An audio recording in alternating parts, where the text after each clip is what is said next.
দেখুন, সন্দেশখালির পরিস্থিতি নিয়ন্ত্রণে, কিন্তু সন্দেশখালিকে সামনে রেখে বিজেপি এবং সিপিএম গুন্ডামি করতে নেমেছে। বিজেপি কোথাও, সিপিএম কোথাও। পুলিশকে আক্রমণ করা হচ্ছে।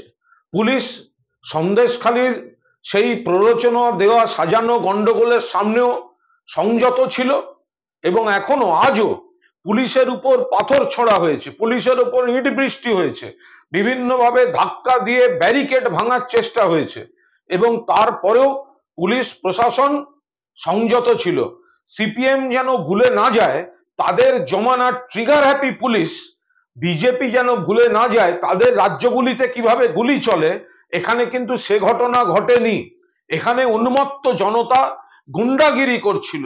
স্মৃতি ইরানি গতকাল ধর্মের নামে সুড়সুড়ি দিচ্ছিলেন, আজকে বিজেপি সুকান্ত মজুমদারের নেতৃত্বে ব্যারিকেড ভেঙে গুন্ডামি করে পুলিশকে আক্রমণ করে, অন্যদিকে সিপিএম পুলিশকে আক্রমণ করে তারা এই গন্ডগোল করলো।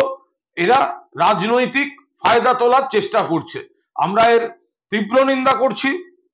পরিস্থিতি নিয়ন্ত্রণে, সন্দেশখালির পরিস্থিতি এরা নতুন করে প্ররোচনা দেওয়ার চেষ্টা করছে। আমরা মানুষকে অনুরোধ করছি তাদের প্ররোচনায় কেউ পা দেবেন না। গোটা রাজ্য শান্ত সুন্দর রয়েছে। পার্টিকুলার দু একটা জায়গায় পুলিশকে আক্রমণ করে উত্তেজনা ছড়ানোর চেষ্টা করেছে এই সিপিএম বিজেপির গুন্ডারা। এইসব জিনিস প্রশ্রয় দেবেন না।